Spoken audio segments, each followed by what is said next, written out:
in our hearts, and we are thinking about them now and always. Ellos están en nuestro corazón, están en nuestro pensamiento, hoy y siempre. Also, to all people who have offered prayers, I ask this: keep offering them. The families, the first responders, they will continue to need them. Our state will continue to need them. Today, we're at the Maryland Transportation Authority's police headquarters. This is where our first responders and emergency personnel gathered the day of the collapse. We set up mission control immediately and got to work right here. And we are so grateful to the extraordinary work of our MDTA police, and we're thinking of all of our first responders, including the extraordinary men and women of our National Guard. This place holds a special significance for us. This place, in this moment, because in the time of that collapse, our work, and since the time of the collapse, our work has only accelerated. And we have a series of 24/7 operations currently underway. Unified Command are conducting planning and engineering assessments 24 hours a day. We have assets on the water enforcing safety zones 24 hours a day. We have assessments on the Dolly being conducted 24 hours a day. This is an around-the-clock operation. And we're going to ramp up our 24/7 posture in the coming days. I want to give special thanks to Admiral Gilreath and the Coast Guard, who have been working tirelessly. The Commandant of the Coast Guard was here just yesterday, and I had a chance to thank Admiral Fagan for her team's work, and we're grateful. We're grateful for them now and always. Now, today, I'll provide updates on the 4 directives that I've issued to this team. And as a reminder, first, we need to continue to focus on recovery. Second, we need to clear the channel and open vessel traffic to the port. Third, we need to take care of all of the people who have been affected by this crisis. And fourth, we need to, and we will, rebuild the Key Bridge. This morning, I received a briefing from Unified Command, and I've spoken with leaders all across the state, and also leaders from our fellow delegation, leaders from all across the country, and who have been working on this response throughout.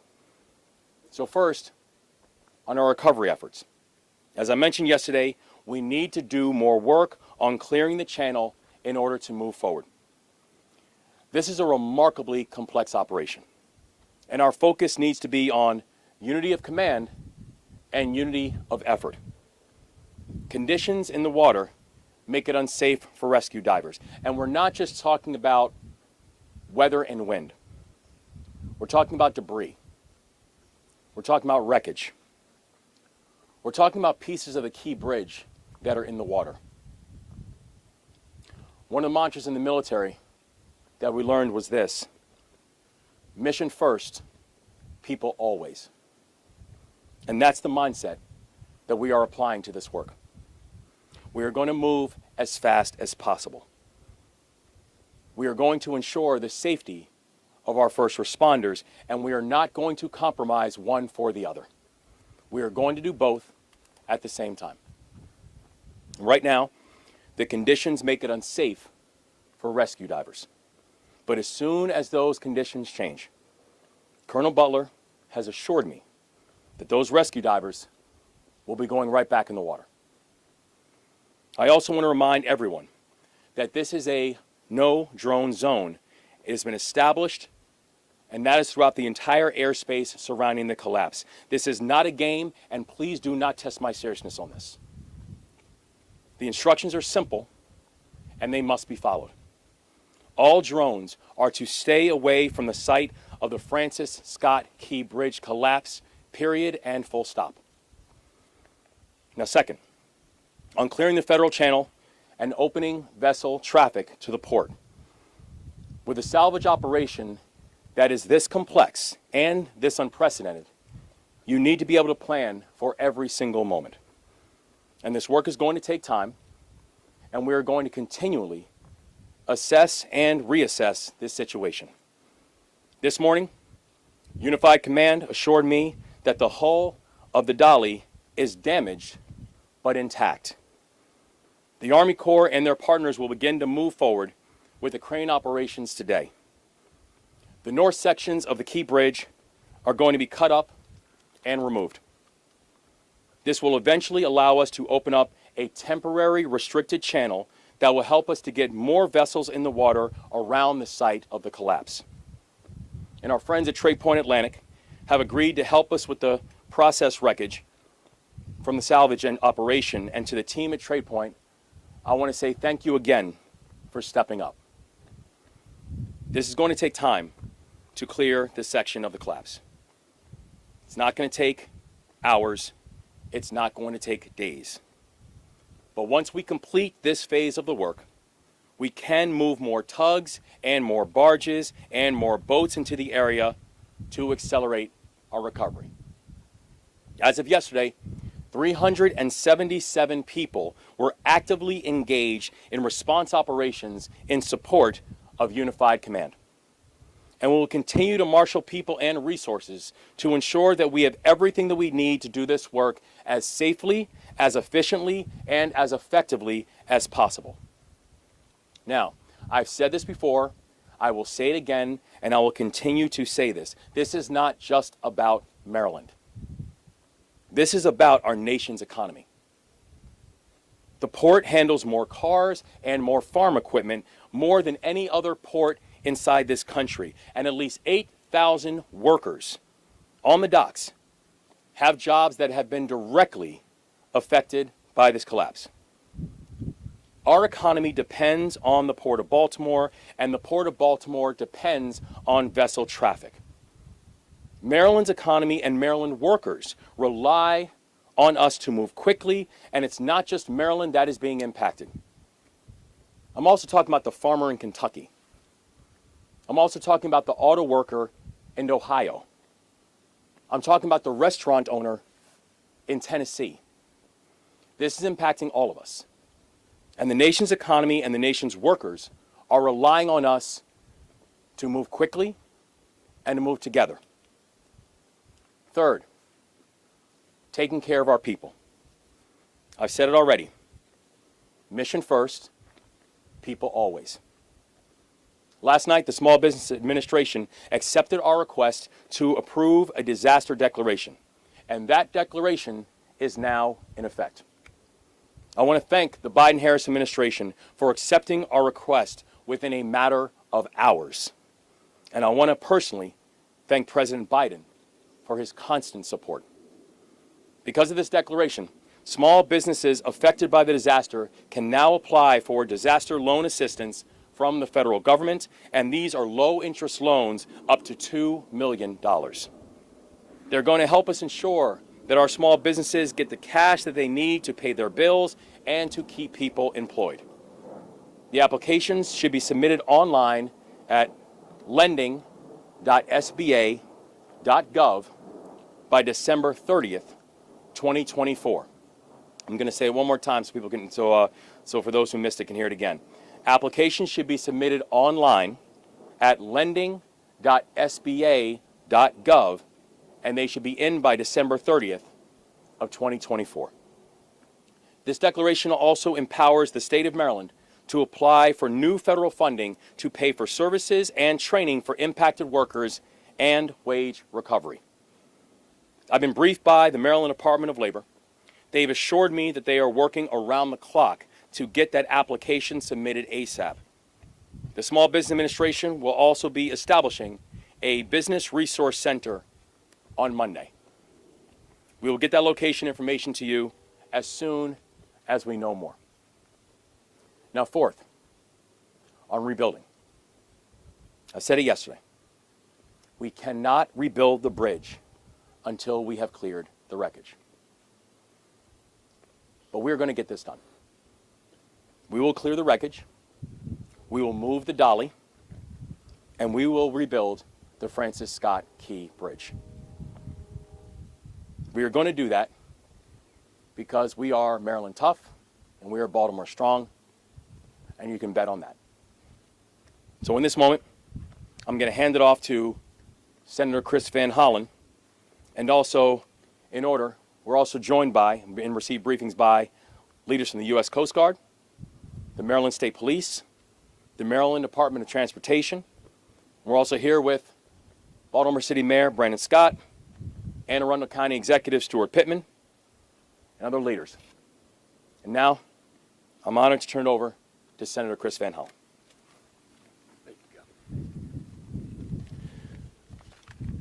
Thank you, Governor. And I want to thank you, Mayor Brandon Scott, County Executive Pittman, County Executive Olszewski, for first and foremost doing everything you can to support the families of the 6 individuals, the 6 souls that we lost. I know all the efforts you're undertaking to make sure they know that the community in our state stands with them. So thank you. I also want to say to our first responders, thank you not for just what you did at the moment of the crisis, but what you continue to do, and to the divers who are going to be looking at the wreckage so we can figure out the best plan forward.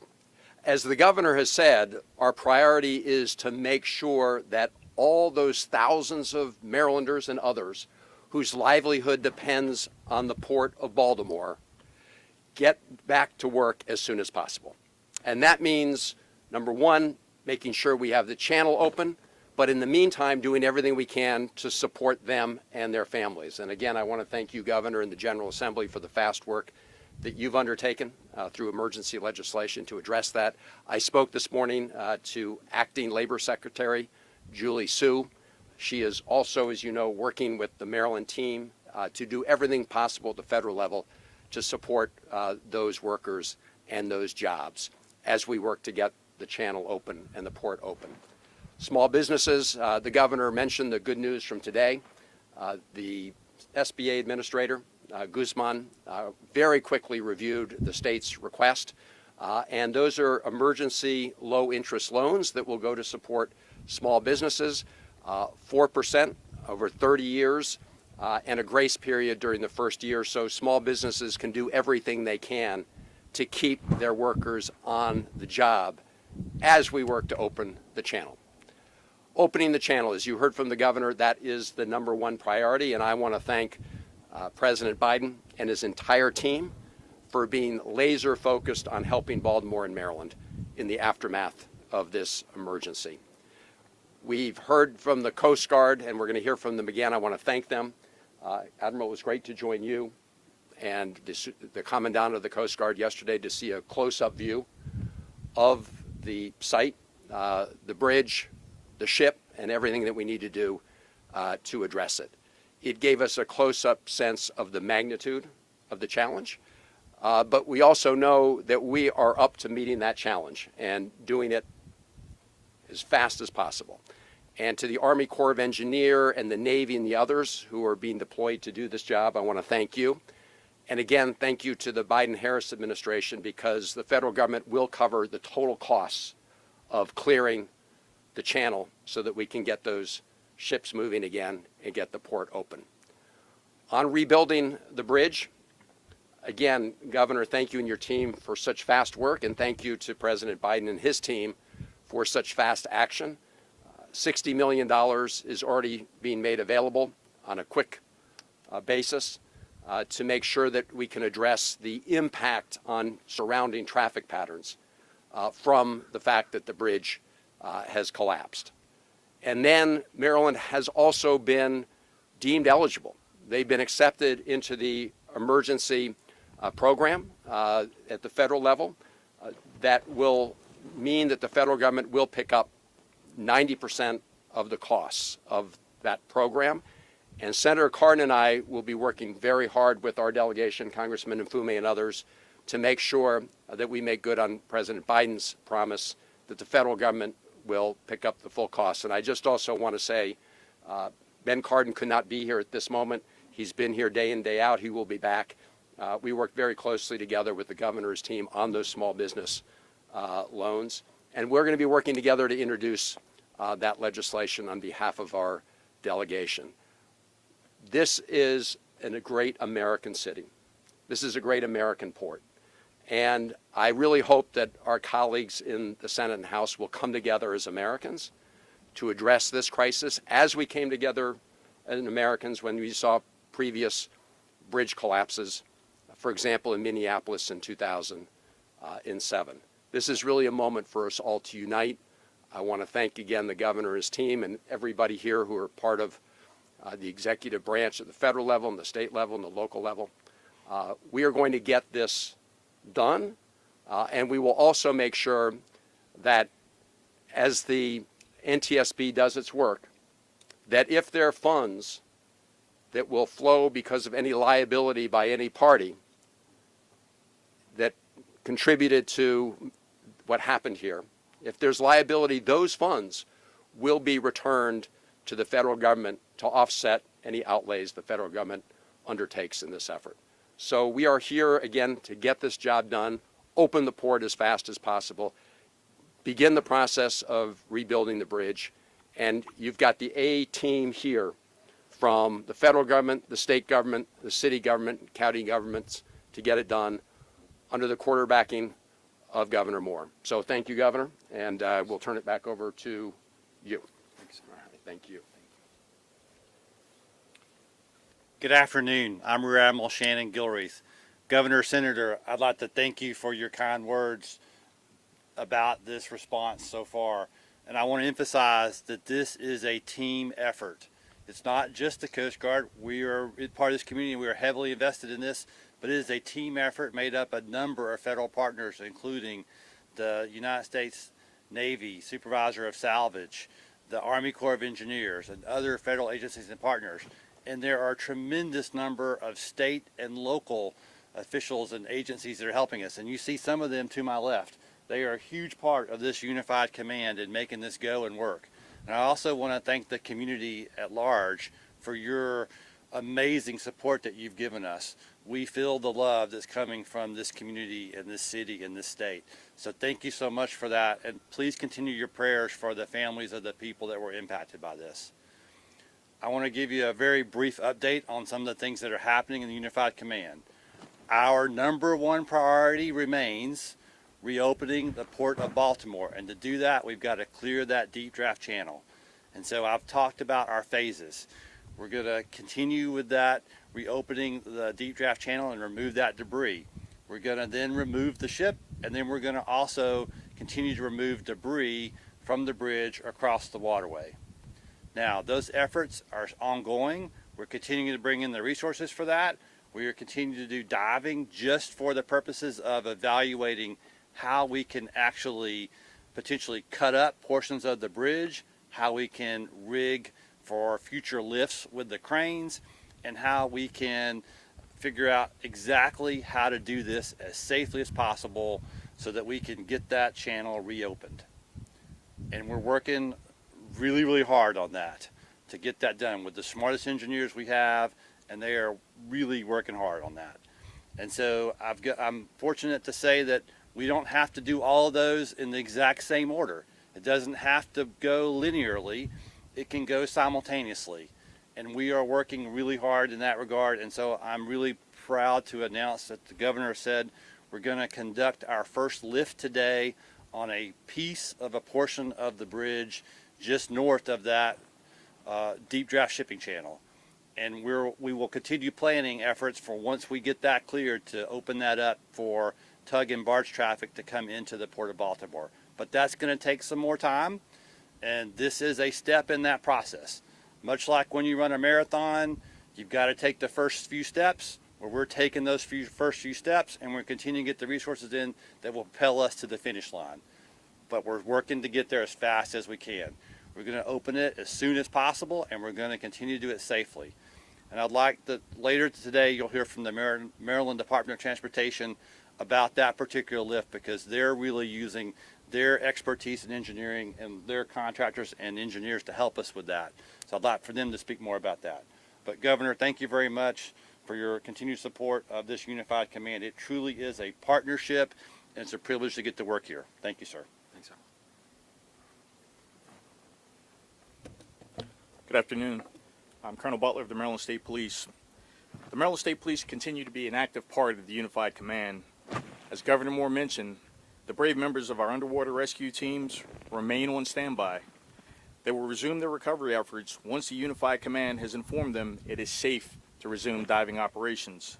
Again, as Governor Moore stressed just moments ago, we are reminding the public that the Federal Aviation Administration has implemented a temporary flight restriction following the bridge collapse. This restriction extends for 3 miles from the center of the bridge in radius and 1,500 feet from ground level up. I want to emphasize the importance of refraining from flying drones in the area. Doing so poses significant risk to the ongoing efforts by all of our partners to respond to this incident and bring it to closure. I urge everyone to exercise responsibility and respect the airspace restrictions around the Francis Scott Key bridge collapse site. Please refrain from operating drones in the vicinity. Allow emergency personnel to carry out their duties safely and effectively. Law enforcement is actively monitoring the area for illegal drone use. Law enforcement has already responded to multiple drone incursions over the past few days. There's a zero tolerance policy regarding any drone anywhere within the no drone zone established by the FAA. Anyone who attempts to fly a drone in any prohibited manner in the area is subject to arrests, prosecution, and/or fines. In addition, we know that this tragedy has far-reaching implications that will affect the daily lives of Marylanders for the foreseeable future. I want to assure the public that the Maryland State Police, the Maryland Transportation Authority Police, and all of our law enforcement partners are working together with the Maryland Department of Transportation to mitigate the impact of this incident on traffic safety. As always, our troopers are actively monitoring road conditions, directing traffic, and enforcing safety regulations to prevent crashes and minimize delays. We're asking all motorists, now more than ever, exercise both caution and patience as we navigate through this challenging period. Please adhere to the posted speed limits, avoid distractions while driving, and never drive impaired.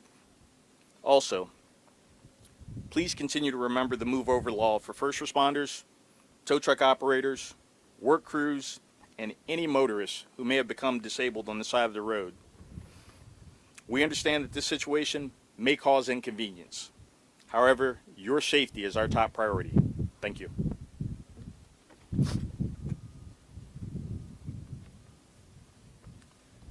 Good afternoon. Paul Wiedefeld, Secretary of Transportation.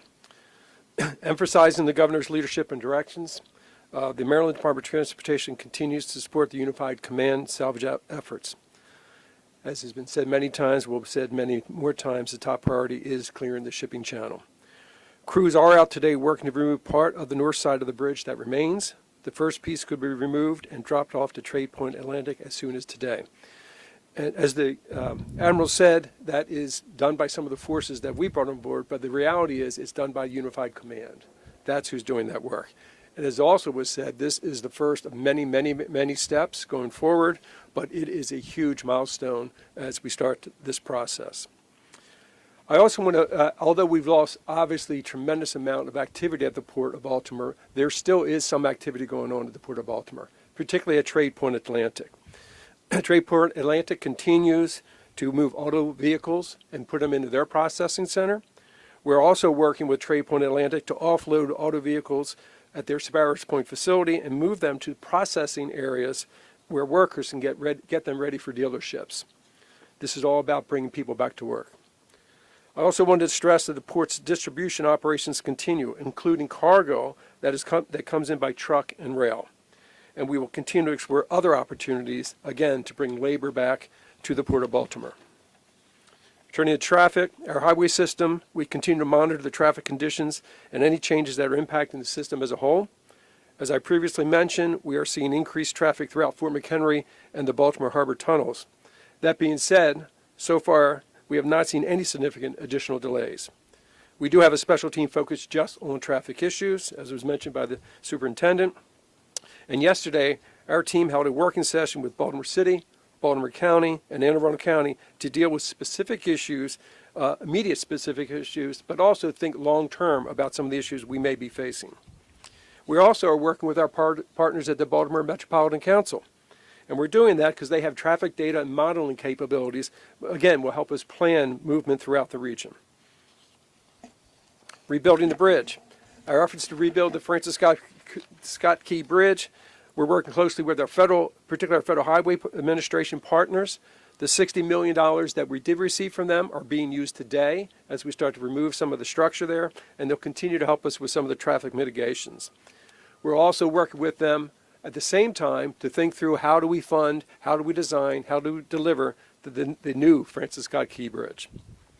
In closing, as many gather for the holiday weekend, my thoughts, our thoughts, the department's thoughts continue to be with the families of the contractors we lost. I appreciate the quick action of the first responders, including the Maryland Transportation Authority's police officers who were first on the scene. Their action saves lives. This holiday weekend, I urge everyone to be safe on the roads, slow down, put the phone away, and allow for extra time to reach your destination. Your family is counting on you to return safely. Thank you, and Mayor Scott. Thank you, Mr. Secretary, and good afternoon. I'll begin the way I've begun every one of these this week with prayers for those who we've lost in this tragedy and with those who are bracing for the impacts that our city and our state will confront over the coming weeks and months. As thousands upon thousands of Baltimoreans gather this Easter weekend, I know that this tragedy, these families, and the journey to recovery that our city, our state, and our country are on together will be in everyone's hearts and minds. I want to extend my continued thanks to those at the Unified Command, the Coast Guard, State Police, all local and state agencies, and now civilian salvage operators who continue to work around the clock, as you've heard today.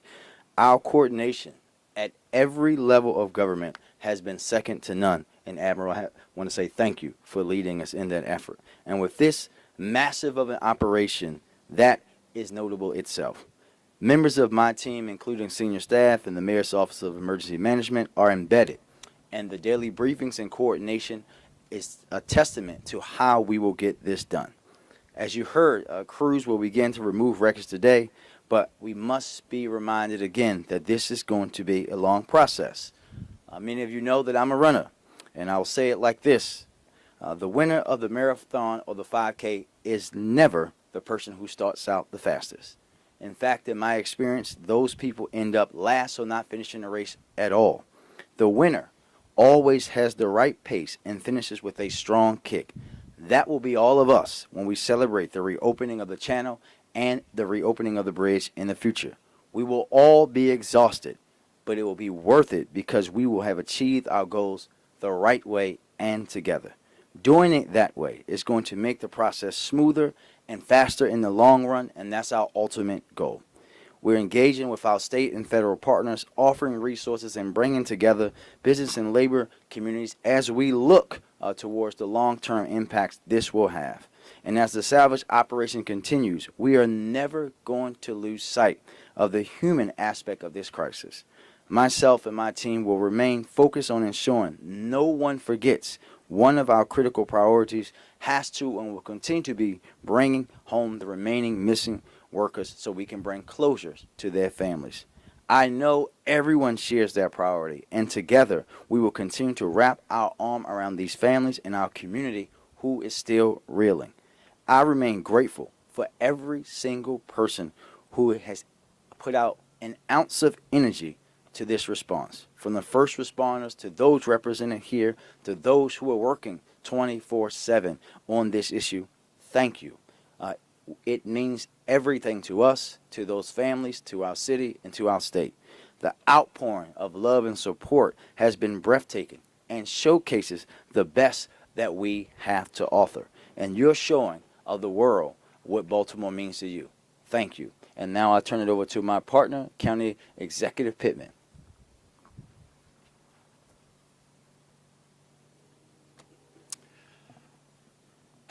Well, I want to start out by thanking all of the agencies and the folks who have been coordinating this effort. On the night of the disaster, of course, our first responders were here, our fire boats, our police. But since then, it has been the team led by Governor Moore. And I've been really watching and listening at these daily briefings. And this governor is asking all the right questions, knows how to listen, and allowing folks to do their jobs. And I know that there's always the possibility of friction when so many levels of government are working together. But we have a president who understands the value of infrastructure and understands the value of career public servants. And thank you all for your public service. I want to say something about Anne Arundel County and people and businesses. So if you look across the river, everything south of the bridge is Anne Arundel County, all the way down to the Patuxent River. And that's 530 miles of coast and 600,000 people. And we have neighborhoods that were built in the northern part of our county, the highest density population, that were built because there were jobs at the Port of Baltimore. There were jobs at the steel mill. And we still have folks working at the Port of Baltimore and at Trade Point Atlantic. And it is so important, and it gratifies me so much to know that we now have SBA loans for our businesses that benefit from the Port of Baltimore and for the workers. And for the workers, I want to specifically recognize one named Miguel Luna, who was on the bridge that night. Por su familia, nuestro corazón es con ustedes, la familia en El Salvador y también en Glen Burnie. Miguel is from Glen Burnie, and he is one of thousands of Salvadorans who make our economy strong in Anne Arundel County. And I meet with the bond rating agencies every year, and I talk to them about what makes our economy so strong. Why do we have 3 AAA bond ratings? And it is because of immigration and immigrants who do the hard work in our county. And it is also because of the Port of Baltimore. So we have warehouse businesses, we have manufacturing that are taking place in the northern part of our county because of this port. And all of us are watching. All of us are gratified by the coordinated response. All of us are thrilled that there will actually be some wreckage that will start to be pulled out in the next 24, 48 hours, I think I heard, and look forward to that channel being open. It is the gateway between our county and the city of Baltimore. And I want to say to Mayor Scott that we have your Pride of Baltimore, your tall ship, in Annapolis right now, and it cannot get home. We want it to get home, but I'll tell you that it can stay as long as it wants. We will be visiting it, and we will be remembering the city of Baltimore with pride. And pass it back to the governor.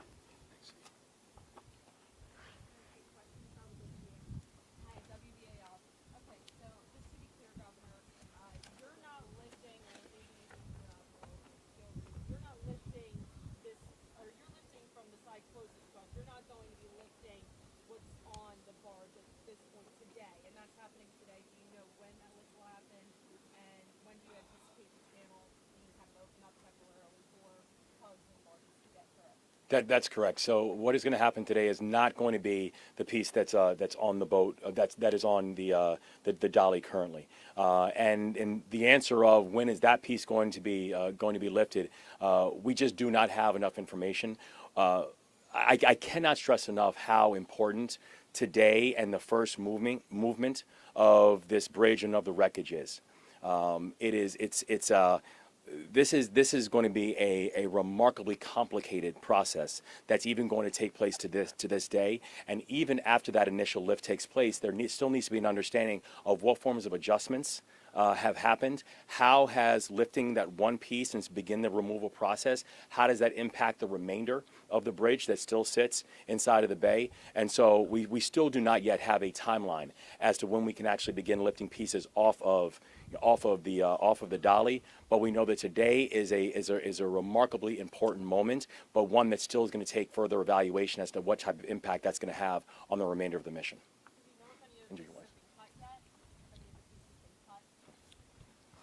The piece of the northern part of the bridge that's going to be lifted today, I believe has been cut. I'm not physically on scene at the moment, so I can't tell you where they are in the stage of the actual lifting. But it is scheduled to be lifted today, as the governor said. Yes, hi, thank you very much. Thank you. I have a question for Senator Van Hollen, and then I think the other one is for County Executive Pittman. First, there's been a lot of pushback from Republicans on whether or not the full federal funding will come to bear for this bridge. And I'm wondering what you can do about that. And then for County Executive Pittman, we've been hearing from reports that some debris has been washing up in areas like Riviera Beach, and I'm wondering if you can confirm that or tell us a little bit more about that. Well, let me start with your question about people from both sides of the aisle in Congress coming together to address this emergency. I have heard from my colleagues, Republican colleagues in the Senate. I know that Congressman Mfume has heard from Republican colleagues in the House.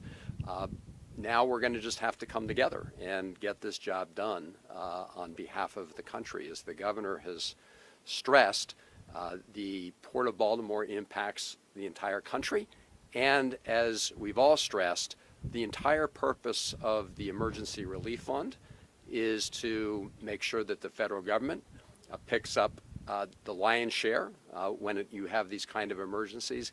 And as the president has said, and as we did as a country back in 2007 when the bridge in Minneapolis collapsed, people came together very quickly on a bipartisan basis to make sure that we acted as Americans to help a great city then, and we need to come together as Americans to help the great city of Baltimore now.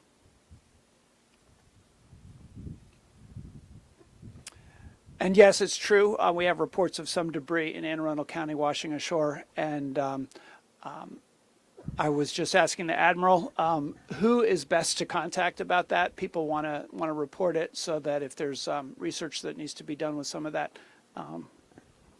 So we are working to set up a hotline, and we'll put that out at some point, hopefully today, so that people will have a reporting number that they can call to let us know that they found debris and where, and then we'll work to figure out what to do next with that piece of debris. Suzanne Dorsey, Maryland Department of the Environment. Our inspectors have been on site at Riviera Beach and are investigating currently. Thank you, sir. Governor, given the damage assessment that's been going on over the last few hours, is there anything new you've learned about the timeline in terms of reopening the port? Are we talking weeks or months to reopen? We've got a very long road ahead of us. I know that there are still more unknowns than knowns. And so the thing that we know is that we are going to get this done. We are going to get it complete. We are going to get the Port of Baltimore reopened. We are going to get the Francis Scott Key Bridge reopened. But we also know that we're going to need people to be able to work together and to be patient.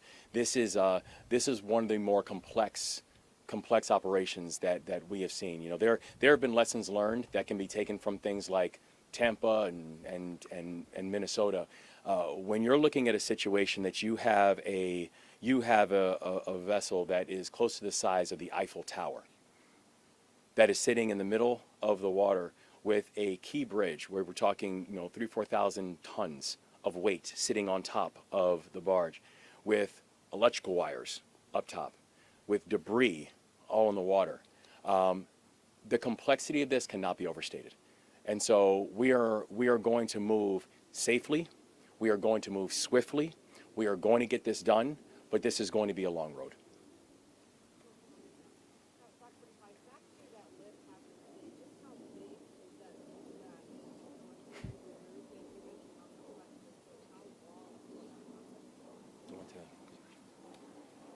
I don't have the exact dimensions of that piece. It's going to be a top section of the bridge that they could get to, and they're going to cut it into a size that they can manage with the crane that they have to lift it.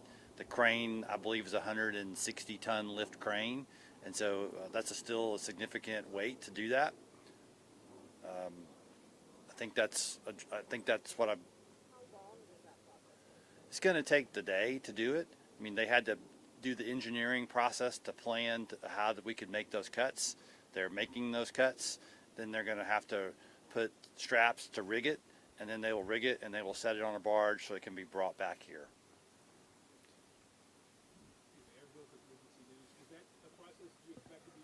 by sunset, or do you anticipate it will be through the evening that you'll be trying to lift that first section? I don't have the timeline on when it's going to be complete. I just know that they were going to do the lift today, and we're going to do it safely. And so every time you do this, you occasionally encounter challenges, and you got to work around those when you do. And so we're going to do it safely because we don't want to injure any of those workers that are doing that work. You talked about opening a temporary restricted channel after you're able to release this first piece. That's the intent. Do you have any sort of timeline as to when you may be able to open that temporary channel to start moving ships through here again, and what you'll be able to enable by opening that temporary channel? As quickly as safely possible. The thing that we know is that even after the initial adjustments are done, we still have to make sure that that movement does not cause any further complications or any further challenges. And so we know that by having the ability to open up that secondary channel, it will allow some additional smaller barges and boats and tugs, et cetera, to be able to come into that area. But even in the area that we're looking at where those adjustments are being made, it's still not to the same depth level of what we're looking at where the main challenge is. And so it will allow some additional access, not complete access of what we need to do in order to clear the channel. But we do know that even with that, it's still going to take a little bit of time to first ensure that these initial pull that we're taking of the wreckage, that it does not have any secondary consequences. So it won't be for commercial access, it will be for your ships to be able to get more access into the channel? Correct. That's still something that's coming further down the line. Awesome. Go ahead. Go ahead. Once we are able to get a channel reopened, it can potentially be reused for commercial assets also. But we've got to get it cleared first, and that's what we're working on. And we are doing this simultaneously as we continue to plan to reopen the deep draft channel also. If this is available first, then we would do that first as we continue to work on the other. But it's not a delay to the deep draft channel at all. It's simply working in parallel with the resources to maximize our efficiency to get this done as soon as possible and do it safely. I had a similar question along those lines. Were divers able to rig that piece to be lifted? Because I know it's too hard to dive. Was divers able to rig that? And is the Chesapeake 1000 crane going to be able to? It's not the 1,000-ton crane going to be doing that lift. It's a different crane that we have to do it. And I'm not sure whether it was divers that are doing that one or that one was enough out of the water that they could do it without having to dive on it to do those cuts and lift. We're going to use the larger crane at some point. We just needed it to get here, and so it's here. And so when we can get the engineering done and the assessments done and figure out how to cut up that large section that you see on top of the dolly, then that's when I think we'll be using that larger crane. But we're not going to waste any time with the assets we have available to us because, again, we're doing this as quickly as we possibly can and doing it safely. Thank you.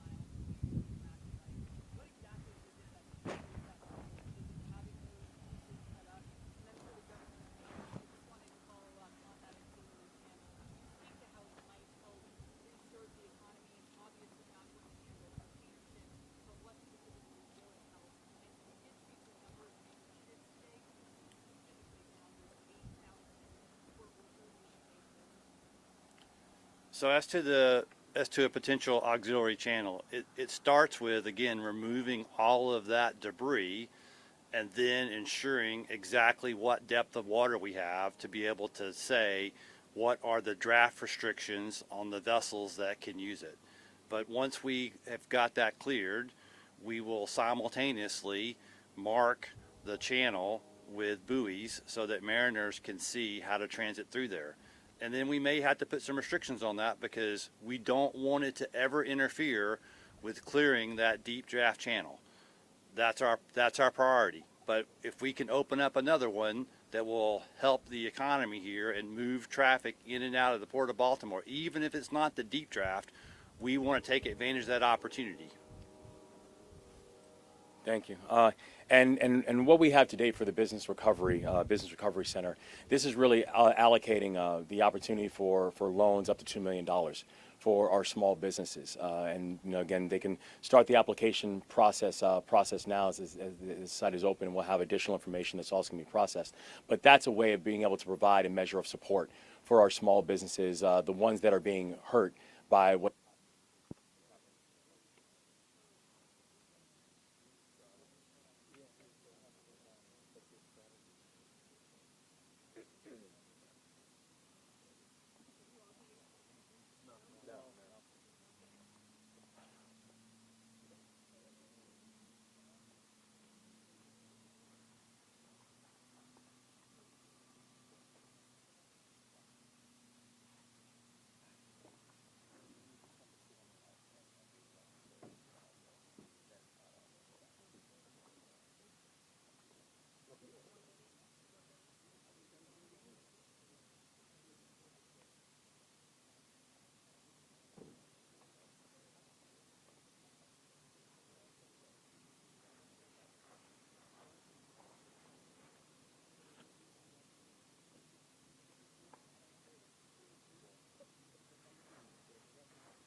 One, two.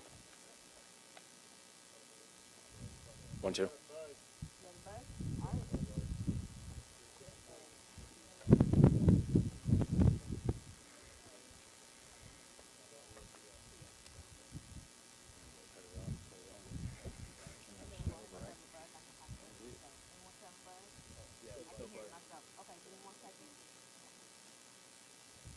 Thanks for the patience, guys.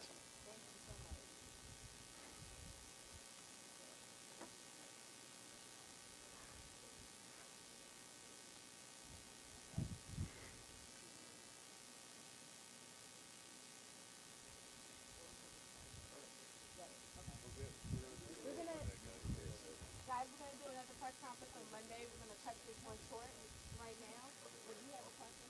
Put your question in. Okay. We have a buzz, and then we're going to end with these last two. Thank you. Thank you. Before we finish, we're from Mexico, and the families in Mexico are taking in the island. Are you working on that, or do you have an update on that? We don't have additional updates. Don't have additional time on that. We've spent our time to meet with families and ensure that making sure they have the fellowship and the support they need are imperative to us.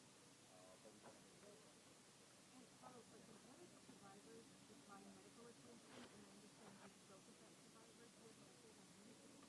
We don't have any further updates from the authorities. Had a chance to meet with that one survivor the second day of their hearing. We don't have any additional. Last question here. Perfect. Danny from the Washington Post. A couple questions. One, is there any chance that the repayments for these low-interest loans to be delayed or forgiven? On the loans that have just been announced. Yeah, well, the terms have been laid out for them, but obviously this is always something that we're continuing to look at. Thank you all.